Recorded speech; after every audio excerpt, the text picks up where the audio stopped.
नमस्कार मित्रांनो, स्वागत आहे. तर आज आम्ही थोड्याशा शॉपिंगसाठी आलेलो होतो. इथे खरं तर हिंदवी आणि गोलूसाठी अजिबात कपडे घ्यायची नव्हती, पण माझी आई माझ्यासोबत होती. त्याच्यामुळे आमच्या काय म्हणजे माझी काय आई काय सोडणार नाही कपडे घेतल्याशिवाय त्यांना. तर एकीला एकच ड्रेस बास करत नाही, तर हिला 2 आणि हिला 2 असे करून 4 ड्रेस घेतले तिने. खरं तर मी हिला गणवेश घेण्यासाठी कपड्याच्या दुकानात आले होते, पण ते राहिलं बाजूलाच आणि दुसऱ्या शॉपिंग चालू झाल्या खरं तर. आणि झालं काय की माझी जी भाऊजाई आहे ना, तिलासुद्धा 2 ड्रेस घ्यायचे होते. सो त्याच्यामुळे आम्ही तिथे गेलेलो होतो आणि म्हणजे फक्त ह्या दोघींना गणवेशच आणि तिला 2 ड्रेस घ्यायचं यासाठी गेलेलो होतो. तर इथे बिलिंगची वेळ आली होती. कमी जास्त तुम्हाला तर माहिती आहे आपल्या महाराष्ट्रातल्या बायांचं कसं असतं. किती हजाराची गोष्ट 800 600 असं करत 500 400पर्यंत येतात. तुम्हाला तर चांगलंच माहीत आहे.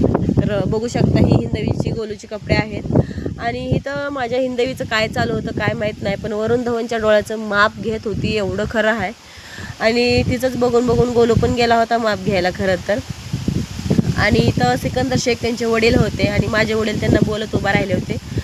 तर आता आमची जायची वेळ झाली होती. तर बघा हिंदवी कशी बसली आहे. तू नकोच बसू आई, असं तिचं मत होतं की काय माहीत. आणि थोडेसे फ्रूट्स घेऊया म्हटलं. तर मग आम्ही मोहरं जाऊन थांबलो तिथं फ्रूट्सपाशी बरं का. आणि तिथं जे काही नवीन नवीन आहेत ते आम्ही थोडंसं उचललं म्हणजे विकत घेतलं. आणि झालं काय, ड्रॅगन फ्रूट तर 240 रुपये किलो होतं. मग आम्ही काय केलं की त्याला पोस्टपोन करून टाकलं. आता आपण तर शेतकरी म्हणलं आपल्याला कुठून पण येतं. तसंच चला मग.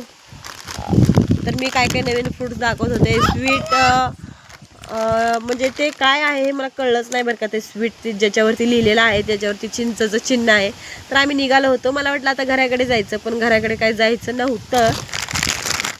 कारण हिंदवीचं ठरलेलं असतं पाणीपुरी खायची आहे म्हणून तिला. मग तिचे वडील पाणीपुरी शोधत होते खरं तर हे, आणि मी म्हणते की घराकडेच जायचं आहे. तर तसं काय नव्हतं.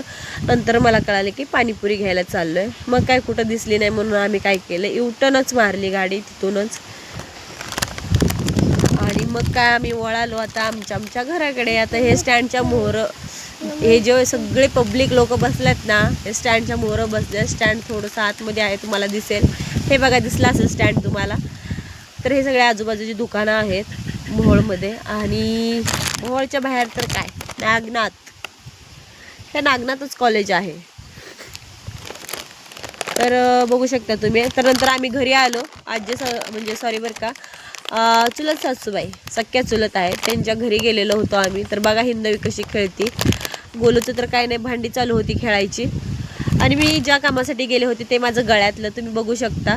हे बघा, हे माझं गळ्यातलं, एवढ्यासाठी मी गेलेले होते. आणि मला मोहोळवरून आल्यानंतर तिथून मला दवाखान्यात जायचं होतं. आणि आम्ही जे कॉमन दररोज जे दवाखान्यात जातो, म्हणजे कधी का होईना त्याच दवाखान्यात जातो. पाणीपुरी घेतली. चला बाय सगळ्यांना.